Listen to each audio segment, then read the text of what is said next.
You're listening to the Lakewood Vineyard Podcast. We are part of a family of neighborhood churches called the Mile High Vineyard. For more information about our church or those we are connected to, please go to lakewoodvineyard.org. Stay tuned at the end of our podcast for ways you can respond personally to what you've just heard.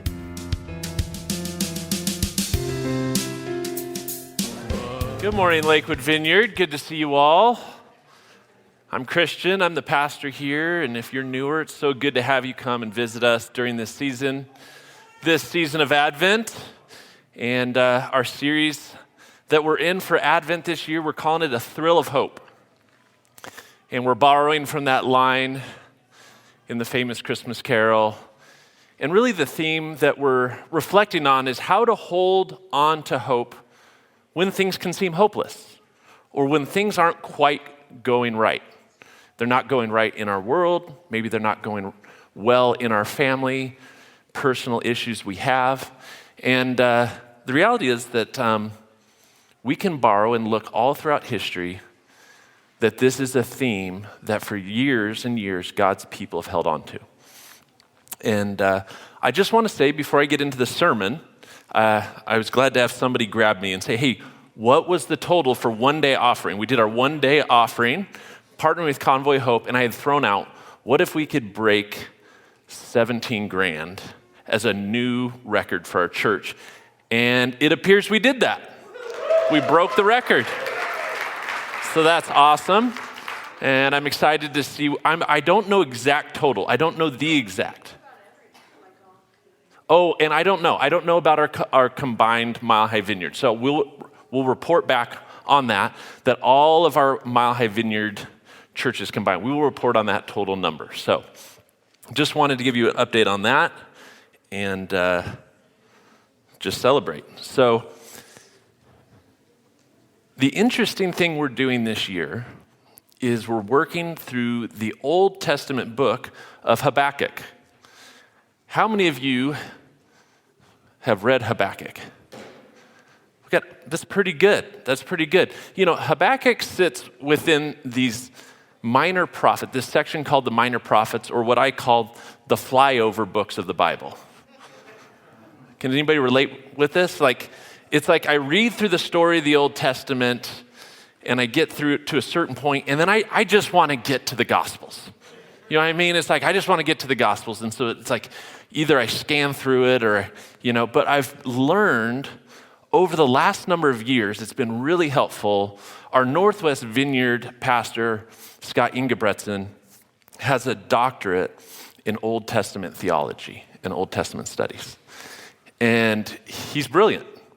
And he's really winsome. And he has this way of just leisurely explaining to us and tying things together and how much Old Testament is in the Gospels. Like how much is referenced from the prophets in the Gospels, how much Jesus is referring to the prophets, how much we see Paul is informed in his theology by looking back and understanding the history. It's an identity of a people in which Jesus is born into as a promised one, as a savior. And so I've really grown in appreciation of these little books in the Old Testament that if we don't contextually understand or appreciate, we can really miss out on the beauty of Scripture. That all of Scripture is good and appealing and informative to how we are to live our lives. And I don't know if you are aware, but there is a couple resources we have in the app. I want to refer you to the app. If you didn't fill out your Connect card yet, fill out your Connect card on the app. But also in the app, you'll see a graphic that says A Thrill of Hope. And if you click on it, it's not just a decorative banner. You click on it, there's resources there for weekly devotionals around the Christmas carols we're talking about each week, as well as there's going to be a special night, a special evening with Scott Ingebretson, this doctor of Old Testament theology, walking through the significance of the book of Habakkuk and what you can learn from that. So if you're one of those that want to nerd out or geek out and take that time to spend with a doctor, asking questions and learning, you should definitely do that. I don't know if any of you are aware of the differences of men and women.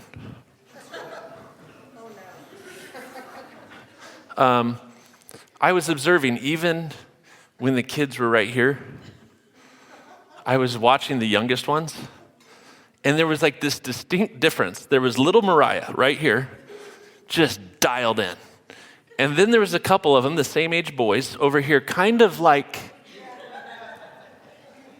I think one was actually eating snacks. Well, he was like, I'm just gonna eat, and just kind of, and I'm not sure much of that changes over time. There's this, the old saying, what? Men are from Mars, women are from Venus. And there's this fascinating thing that happens in marriage where you have to work through expectations, and you have to work through like how to relate to each other. And then when problems arise and how when the wife, just needs to be heard, and men are always problem solving, let me fix that. There's this video, I've probably shown it plenty, but it's still, we should just watch this. Check out this video. It's just, there's all this pressure, And sometimes it feels like it's right up on me, and I can just feel it, like literally feel it in my head, and it's relentless. And I don't know if it's gonna stop. I mean, that's the thing that scares me the most, is that I don't know if it's ever gonna stop. Yeah. Well, you do have a nail in your head.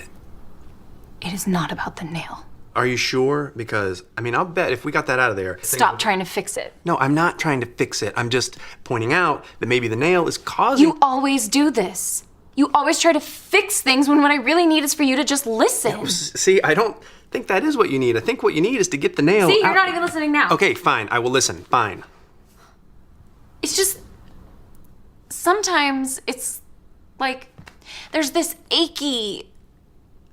I don't know what it is. And I'm not sleeping very well at all.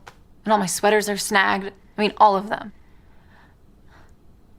Yeah, that sounds really hard.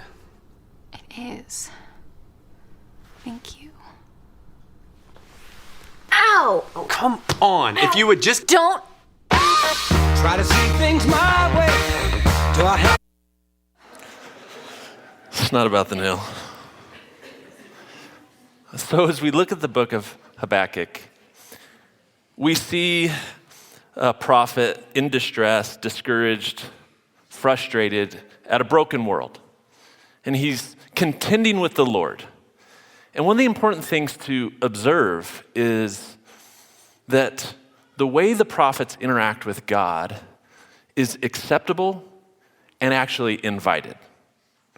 And so we too are invited to contend with God when things are broken in the world, and to realize that there's these expectations that we have, and that there's a God we're contending with who doesn't always give us the answers we want.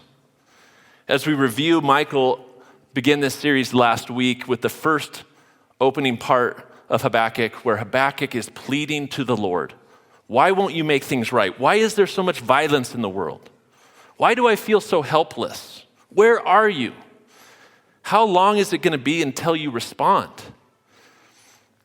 And we see that this book is really prose and poetry in which Habakkuk is writing this sort of call and response, that there's actually a conversation occurring. And if you hang on with me, we're going to figure out a way to connect this to Jesus' birth. One of the things about bringing sincere complaints to God is that sometimes we don't get the answers we want. God doesn't always give us the answers we hope to get. Habakkuk is contending with the injustice of the world, and really he's contending about the injustice that's occurring amongst his own people, that the leadership has abandoned their faithfulness to God, that they've made bad alliances, that they're practicing idolatry, and it's having a huge impact on them. And he's saying, God, why don't you just fix this? And God has an interesting answer. When Habakkuk is hoping for an answer that says, I'm going to make things right just the way you want them, he says this, look at the nations and watch, and be utterly amazed, for I am going to do something in your days that you would not believe, even if you were told.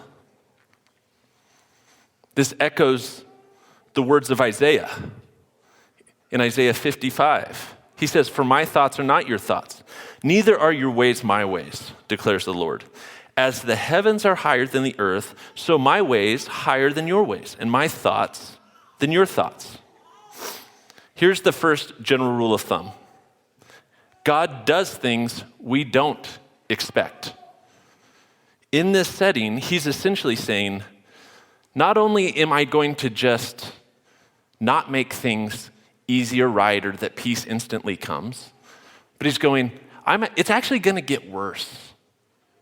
Like my way of solving this is I'm actually going to use a foreign army to bring judgment to our people, to the people of Israel.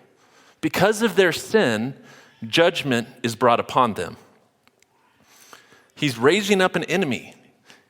That's such a crazy thing for us to think about, and I think people sometimes get disoriented and discombobulated when they think God should just make life easy. And if you were around last week, Michael shared the story of his own family's journey with his son that got really sick and had to be treated for cancer and go through that and the trials. And yet it reveals people's faith and where true hope is placed, is when life isn't going the way you want it, that you can still hold on to hope. I think it's one of those things that, there's an old saying, it gets darkest before the dawn. Like oftentimes when things are hard, it feels like it gets darker for a little bit before the light appears and you get relief. And we can also have this sense of like not understanding what's happening in the moment to see it. And I actually had this funny experience as I reflected on this. And this week we set up our Christmas tree. And we've made it like 18 years of doing Christmas decorations and not break an ornament. This year, for whatever reason, multiple fragile crystal ornaments just fell out of kids' hands and just shatter on the floor. And what was funny is our dog, we got this dog Buddy, he's an old dog, he's starting to get blind and deaf, but he still wants to be around. Well, it's like all the action he comes walking in the room like, hey, what's going on? But there's shattered glass everywhere. And so I'm like, Buddy, go away, stop. And he keeps like moving in, like, hey, what are we doing? Hey. And I'm like, no. And I grab him and I drag him out. And I drag him and I make him go to his bed. And what's amazing as animals is you can tell when their feelings are hurt, especially dogs, right? And it's like his tail goes between his legs. He's like, you're so mean to me. Why would you be so mean? It's because I'm trying to take care of you. I'm actually trying to prevent you from pain. And in the same way, this can be how we relate with God. It's like, God, why are you so mean to me? Why won't you do what I want you to do for me? It's because my ways are higher than your ways, is what he says. The next thought is God doesn't do things that we expect. Years ago, when Bridget and I accepted the call, or essentially moved towards a call to become missionaries, nothing went the way we thought it would go. Like my expectation was, we're being obedient to the call to ministry. Like it's going to be this orderly, normal process. We're going to get the support from church leaders that we should get. And when I made the announcement and shared with the pastor, he says, well, you're going to have to resign. And it's like, oh, okay. And then we went to this orientation for new missionaries. And the first line in the orientation book is they said, do not resign from your job that you currently have. And I was like raising my hand, I'm like, what if you don't have a choice? And it was really disorienting, and it raised some fear. It raised some, for Bridget and I, like, what's going to happen? This isn't the way we expected. This isn't how we think life should be going. Aren't we being obedient? And that's what's happening with Habakkuk. There's a faithful people that he's crying out for and going, there's good people getting impacted by the sin of injustice of everybody around. Why won't you just fix it? Maybe you can relate. Maybe there's those of you who've tried to start a business or had a job that didn't work out. It was a dream that became unfulfilled. Maybe you've had surgery and experienced setbacks. Maybe you discover that there aren't stages of grief that feel as though it's a consistent trajectory, like you're not making progress, but you're stuck. Or maybe you get hit with a tax bill and your financial burdens feel overwhelming, or a hailstorm and the insurance doesn't pay the way you thought it should. How do we navigate life when it feels like things keep getting darker? How do we hold on to hope? Well, here's the good news. What we draw from Habakkuk is he doesn't just concede. He actually comes back and contends with God again. This is what he says. It's clear when we look at chapter 2, verse 1. He says, I will look to see what he will say to me and what answer I am to give him this complaint. Habakkuk's like a lawyer making his case, and the reality is this is what a healthy relationship looks like, is to contend with God because you know that God cares, that God is a God of justice, and that sometimes we just don't quite understand the why, the how, the when in what God is doing. When we see this, we see that when life doesn't make sense, it's important to remind ourselves of who God is, who God has said he is, and this is what Habakkuk does. When we go through these disorienting seasons, that we have to recall on who God is in his character. And we see that hope comes from reminding ourselves of who God is. This is how we get our hope.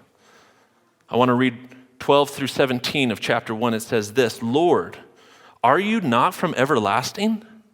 My God, my Holy One, you will never die. You, Lord, have appointed them to execute judgment. You, my rock, have ordained them to punish. Your eyes are too pure to look on evil. You cannot tolerate wrongdoing. Why then do you tolerate the treacherous? Why are you silent while the wicked swallow up those more righteous than themselves? You have made people like the fish in the sea, like the sea creatures that have no ruler. The wicked foe pulls all of them up with hooks. He catches them in his net. He gathers them up with his dragnet. And so he rejoices and is glad. Therefore, he sacrifices to his net and burns incense to his dragnet. For by his net, he lives in luxury and enjoys the choicest food. Is he to keep on emptying his net, destroying nations without mercy? What we see in this is some key things.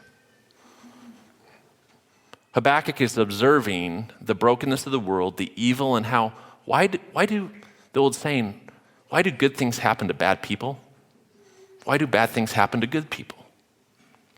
We have to remember, Yahweh is everlasting, will never die. He is the creator. He is holy.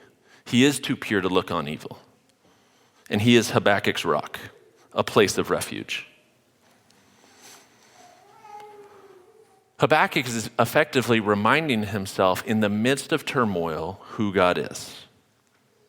But there's something interesting here. On the one side, he's naming and affirming God's character, and he also seems to be a prayer in the midst of misunderstanding. That he's praying, help me understand when things don't make sense. I want to reread 2:1. I will stand at my watch and station myself on the ramparts. I will look to see what he will say to me and what answer I am to give to this complaint. You see, when God's ways don't make sense, we're to look towards him to be reminded of those key attributes of God. He's loving, he's compassionate, he's sovereign, he's good, he's faithful, He's true. He's forgiving, and he is holy. And we see that Habakkuk is reminding himself of that in the midst of circumstances that don't make sense. And then what we notice is Habakkuk actually steps back and he gets quiet to listen to what God has to say. The reality is that hope comes from listening. It's in faith that we wait for the hope of Yahweh and the answers he will give.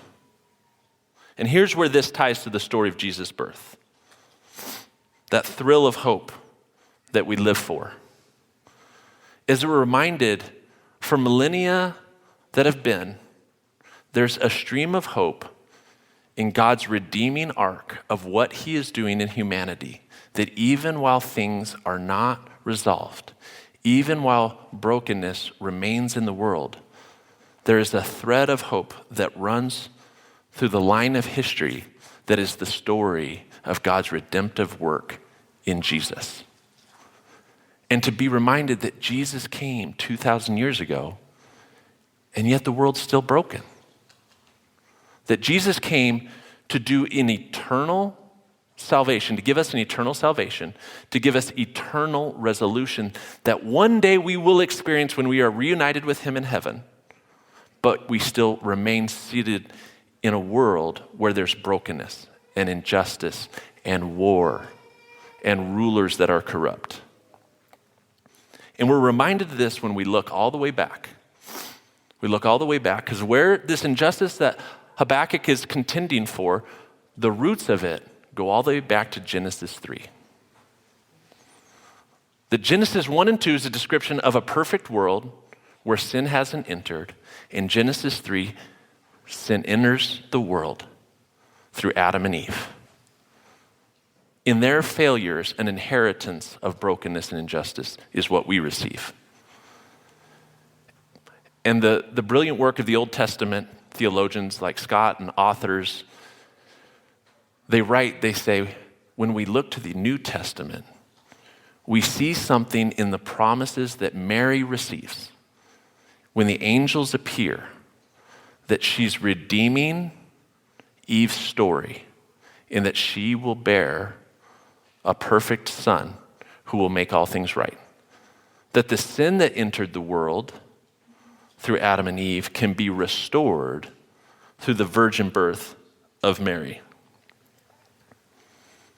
Mary effectively becomes the new Eve. This is from Matthew Emerson and Lucas Stamp's article that they wrote describing the story of the virgin birth.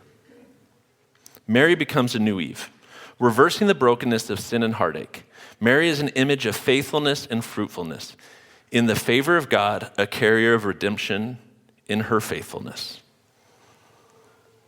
We have to remember the story of these people in that time. Israel is not free. And the reality is, Israel never becomes free. In all those years, that even while God is doing an eternal redeeming work, he actually is using the evil of the empire to accomplish his eternal purposes. In the same way Habakkuk is going, how could you let Babylon bring judgment? It's through the Roman Empire that Israel is under, that their judgment on Jesus brings us salvation. And we're reminded of that.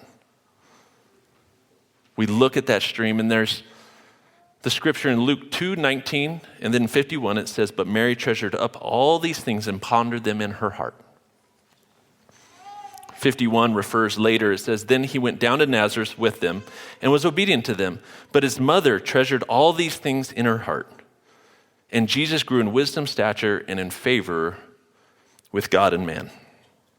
Flannery O'Connor once said, if you believe in the divinity of Christ, you must cherish the world even as you struggle to endure it. And one of the reflections today, the carol for today is actually kind of a modern carol. It's the song, Mary, Did You Know?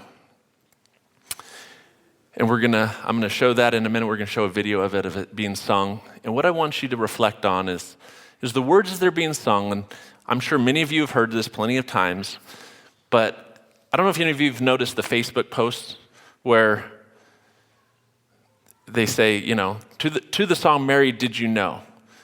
And it says, it says, yes, yes, no, yes, no, yes, yes, no. Have you seen that? It's the reality of what I reflect on is that there's these questions being asked of Mary, and some of them she would have known because of God's promises. And there's one guy that Tom McCall wrote a post regarding this and kind of reflecting on this, and he says, Mary, did you know? Mary says, did I know what? That your baby boy would one day walk on water. Mary responds, metaphorically, yes, I am his mother, and after all, but literally, no. How could I have known such a thing? Okay, did you know that he would save our sons and daughters and someday deliver you too? Yes, Joseph and I compared notes on what the angel told us, so yes, I knew that. Blew my mind. Still blows my mind, but yeah, I knew that. Did you know that he would give sight to the blind man or calm the storm? No, and that is oddly specific. Although I wasn't surprised by any of that stuff. I didn't know how it would all play out, but I knew that he was special.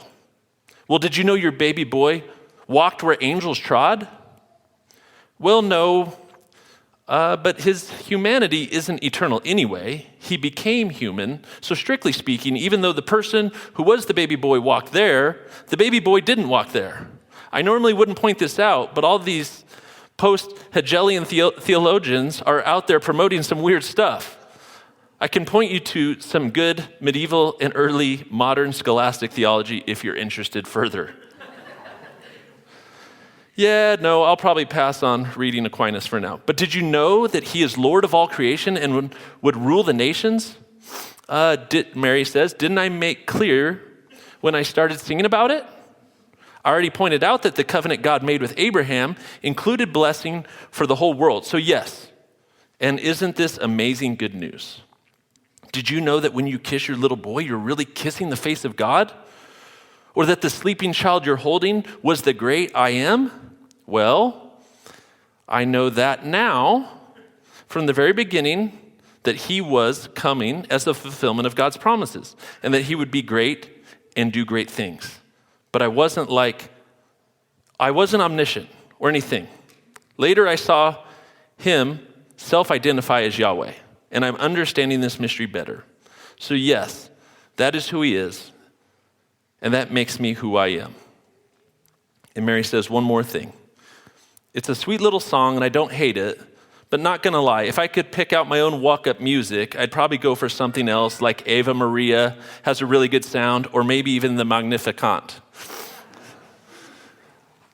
But as we reflect on this, and as we move into some time where I'll play the song and then we'll move into some time of ministry time and response, the one thing I do reflect on is that Mary had to endure heartbreak in the midst of bearing the Son of God. We tend to play this song as a Christmas carol, but I tend to find myself picturing Mary at the base of the cross, at the end of his life, experiencing the thing that no parent should have to experience is the death of their child. Not only the death of their child, but to see their child murdered and crucified, and yet know and be reminded it was all for the purposes God has ordained. So let's watch this, and then we'll do some more stuff in ministry time.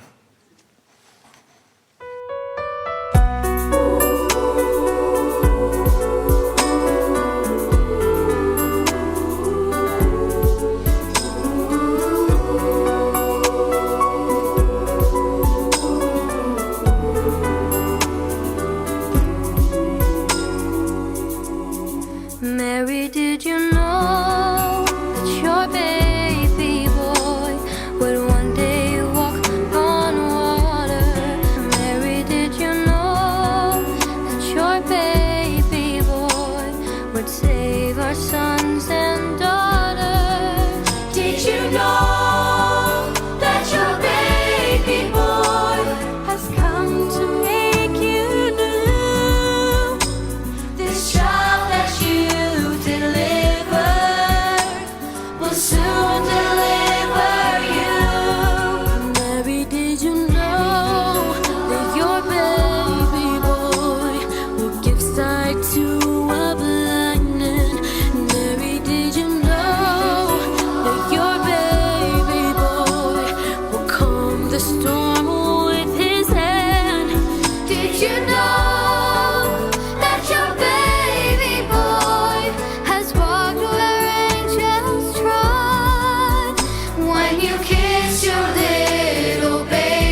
did you know that your baby boy is Lord of all creation? Mary, did you know that your baby boy would one day rule our nation? Did you know that your baby boy is heaven's perfect lamb? This sleeping child you're holding is the great I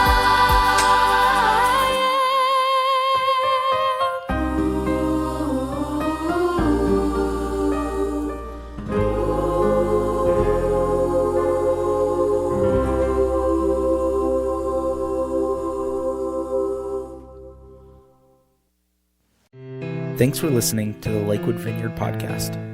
We encourage you to respond to what you've just heard by sharing a prayer request with us on our Connect card. You can find these on our app or our website at lakewoodvineyard.org/connect. You can also respond by being generous as God has been generous to you. If you'd like to give a financial gift, you can do so at lakewoodvineyard.org/give. We hope to hear from you soon. Thanks for listening.